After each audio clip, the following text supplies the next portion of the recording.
Our next guest is Giovanna MICELI-JEFFRIES, who is a professor emerita at the University of Wisconsin-Madison. And she has done quite a bit of work in the community promoting the Italian language. And she has a book out called Bitter Trades. Giovanna, welcome to IA Literati, the Zoom version. Thank you. I want to definitely thank you, all of you organizers of this lovely event, and for welcoming me.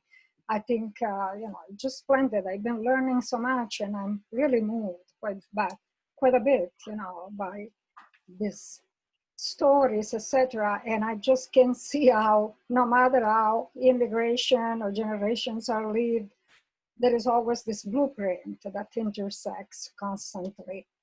So the title of the book is Bitter Trades. The question it depicts a medieval tower, around 1342 actually, which is, in a castle in ruin, in the outskirts of my hometown. And this is the castle and the land actually was in our family.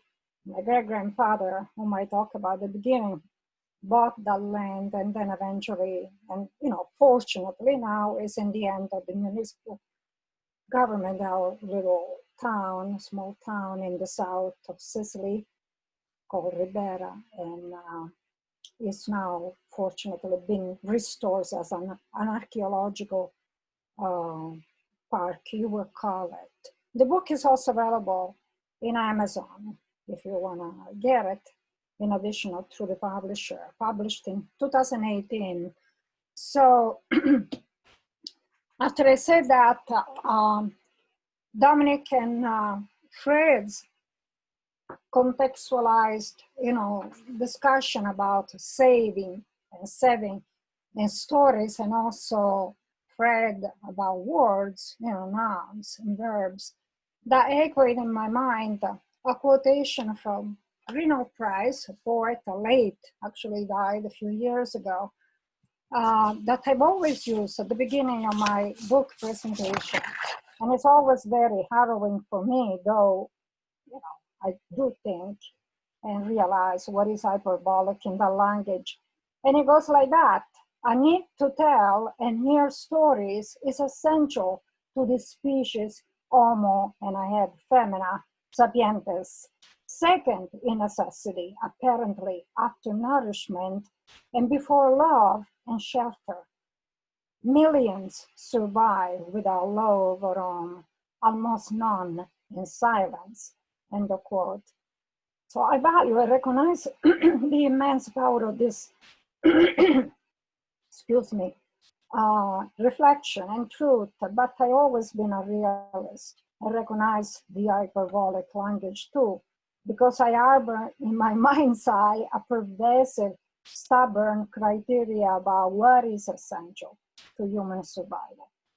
And I think of shelter, food, clothing, first of all, that is the structural pillars. Then love and respect and education. Telling and retelling the story follows. So that's what pretty much inspired me, weaving back from where I come from. Weaving back the three, what I call, just to be a little bit more synthetic, life-defining experiences that are inextricably connected and circular in the unfolding of my life and identity. And I see them profoundly interlocked by a major critical marker, that is migration and emigration. This is an objective indicator of a non-negotiable change of course in anybody's life. So the first is my childhood and adolescence in Italy, specifically in Sicily, in the epoch in which took place. The second is emigration and migration as lived before and after my own passage. And the other one is education, my career in Italian as a teacher and a scholar. The book is structured in 13 stories, and each one has a core theme and an experience that unfolds in the patterns of the larger story. In campus, so from post-war Sicily to Canada, and then eventually to the United States. The stories trace my growth as a child and teenager in post-war Sicily during the 50s and 60s, then my maturation as a woman through the immigration, education, and across cultural borders. These personal stories and narrative reflect the experience of the so-called third immigration, Italian immigration wave, that peaked during the 50s and 60s particularly, and then my generational migration, which conflates with that of my parents. And that's what I found a little more singular, because we emigrated together as a, as a family unit, a narrative that sometimes I don't see it, that present, the larger Italian American experience. So in contrast to the early immigration waves, a significant fraction of this migratory, of my generation group was at least minimally schooled in Italy to a smaller or larger extent,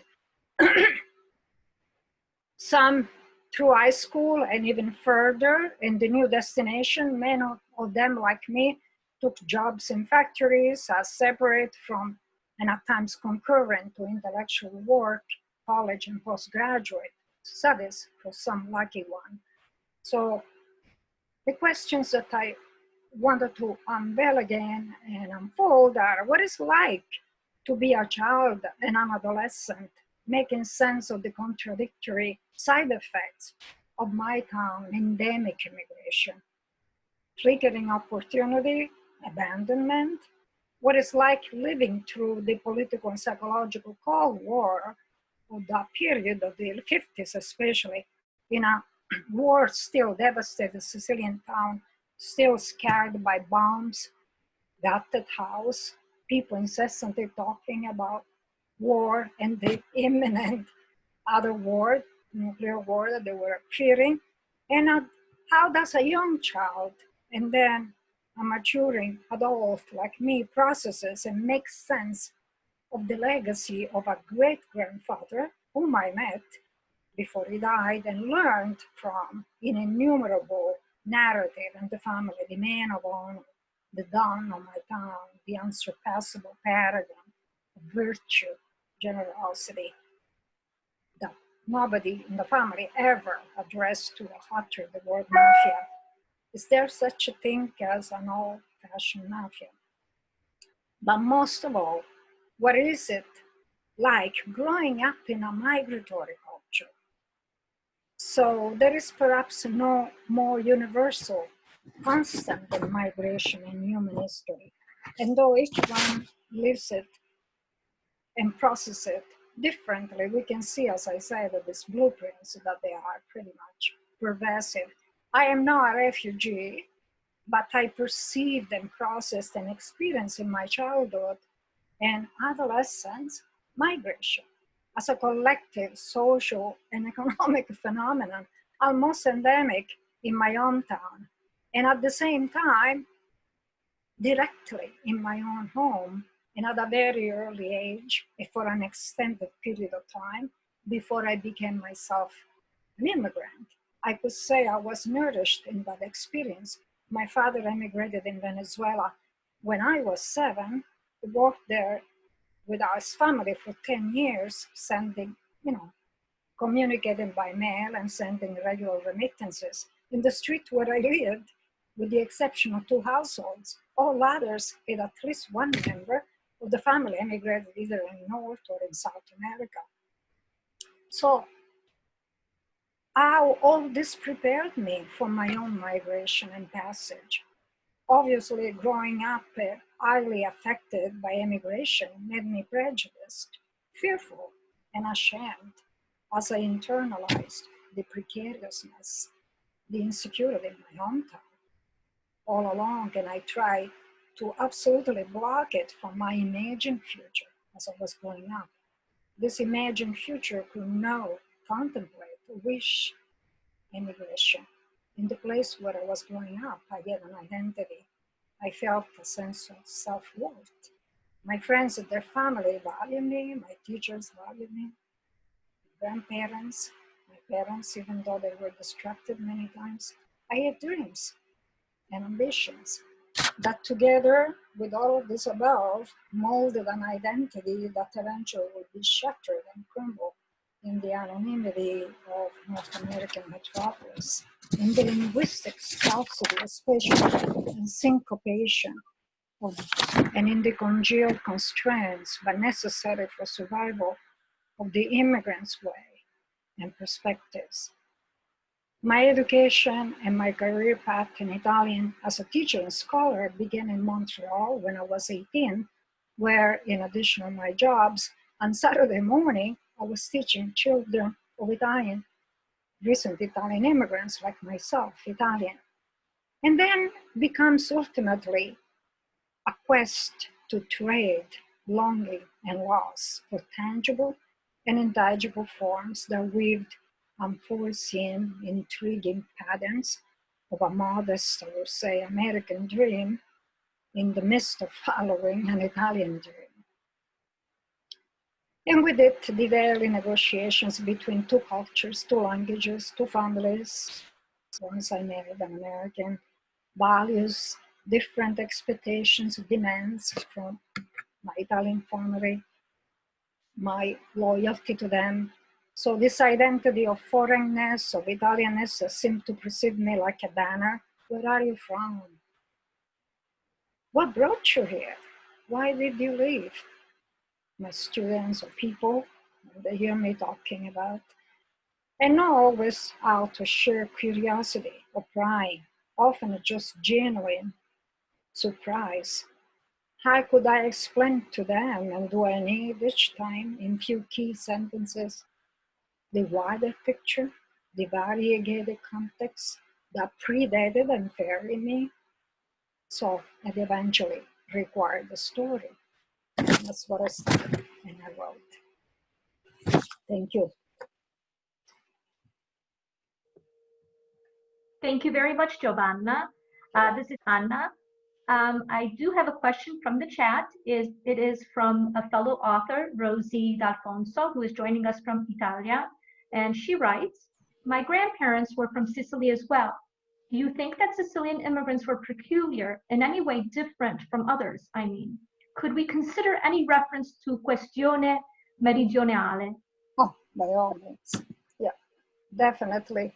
The questione meridionale has to do with the fact that, the Sicilian immigration that was pretty much like the Southern Italian, but there in particular, and it affects the south of Italy too, is because the Italian economic, it is very ironic that in the mid-50s and 60s and going through the 70s, this migration stirred where took place when the miracolo economico was taking place in the rest of Italy, because it seems that, it was not really going down. It seemed that it was going through with a local trend, if you want to call it, with many stops, while trunks of Italian left, including my family and us, because my father didn't see a future for us, even though we were educated. I had finished high school, my sister too. So this is it. It's extremely important and connected, as I said. And when I went back in 1970, after my 5 years in Canada, with the intention of staying, and I would, and I could, I had all the, there was everything concurred to my staying. I just realized how people lived, how things had changed just in 5 years. The mechanization of agriculture, everything, just, the prosperity, the culture, the intensification of culture, of, fruit instead of grain and the typical other, crops. And slowly, of course, even more and more, and it seemed that, we had just made a mistake, but obviously, at the same time, in addition of going in North America, because the immigration, law had changed that people could go, with minimal skills, but especially in North Europe, you know, Southern Italian fled to Germany, Switzerland, we're now in pane cioccolato, the, you know, exodus there, all over. Some of them, of course, came back, they bought property, etc. But the majority of those went to Australia, South America, North America, especially Canada, immensely. I lived 7 years there, and it was a very young, sort of, you know, really new immigration. So the Italian communities in Montreal were extremely new, in meaning, you know, established almost like, you know, small town, moved there and extremely Italian. So yes, it is a very pertinent question. And I talk about that too, you know, as I said, a little bit ironic, you know, tone. Thank you. I believe this question was answered, but just in case, we do have another question in our chat. Do you view your immigration experience pretty much the same as what others experience today? No, that's why, you know, I have been, you know, I am perfectly aware of that. I've been reading a lot of, you know, memoir by Italian immigrants, Italian American, second and third generation. And that's what I wanted to emphasize. You know, my story is different in that sense because I consider myself always an immigrant. When I talk to colleagues of mine who moved from Italy, the question of choice, the agency in your migration is essential in establishing, it changes everything. And even though eventually, you know, you live just like, you know, every other second or third generation, you live in a country in which you have a profession, I have a family, I have 5 grandchildren, I have, you know, I am established, as I said, etc. And this is, you know, my other country, obviously, and probably I feel more at home here now than in Italy, because, you know, sometimes I go back there and I feel like, you know, it's just a visit as a tourist, and it cannot but not be like that, because I didn't grow, I didn't mature there, I didn't develop my life there. So it is different for that reason, because mine was not, you know, it's not an agency initiated migration. I follow my family. I wasn't 18, I was not 6, I was not 10, I was not 3, or I was not, you know, a laureata like many of our, you know, our colleagues, even Italian professional are. So it's not the same. It's not the same because I lived as an immigrant. I have the experience of an immigrant. I lived immigration before I moved because I lived in an environment in which migration was a big marker. And therefore, you know, the elements, those forces are definitely creating a different experience. And I wanted to write about that because I see it differently. It is immigration. I feel at home with everybody, with immigrants, whether they are Italian or not. I have been involved in the Italian American, we call Circolo Italo-Americano, for 25 years. I've been directing their program in Italian language. I've been just like an ambassador. So I am at home with immigrants. At the same time, I know that, you know, I have a different experience. I know that I process differently and the effects have been different. And it has to do also with my profession, with my, you know, with the fact that I am an Italianist. I have, you know, I deal with these 2 languages and 2 words constantly. It's different, definitely. We have a, you know, it's a different experience, but, you know, it's at the same time, as I said, the blueprint is identical. You know, I am an immigrant, like the first immigrant, the first wave, and etc. You know, we process the same passions, the same, you know, experience, the same, you know, immigration was always a little bit, you know, sort of dialectic, even as I lived when I was there. I was attracted by all these pictures, by all these photos, all these stories that were coming from America. And I thought it must be wonderful, look at that. And then at the same time, I saw the cries and the screams, which I experienced myself, when my father will leave or other people, and, the pain and the loss. So those two things, the attraction, they were always there, they were always present. Oh, very good. Thank you. Am I unmuted? Yes. Thank you very much, Giovanna.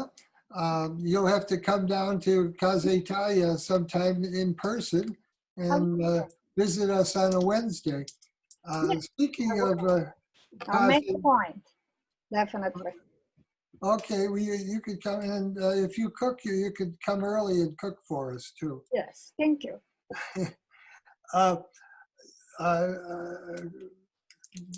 Also, I want to remind all of the participants and presenters to make sure that you have sent a complimentary copy of your book to the Casa Italia Library.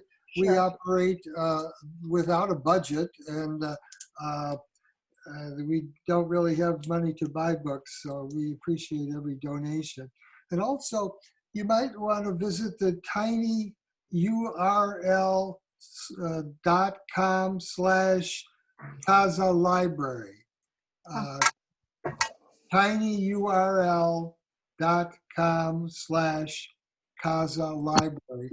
And it is a treasure trove of links to information about the Italians in Chicago. One of the most interesting things that we have is the original dissertation by Rudy Vicoli called Italians in Chicago Prior to World War I. It's a dissertation that was never published, and it's basic research, the basic professional research that we have on Italians in Chicago, plus a lot of other features and things. In addition, it has many of the columns by Mario Avignone, entitled Petals from Roseland, which is a sort of a predecessor of CJ's work. So we have a lot of stuff on a lot of places on that web.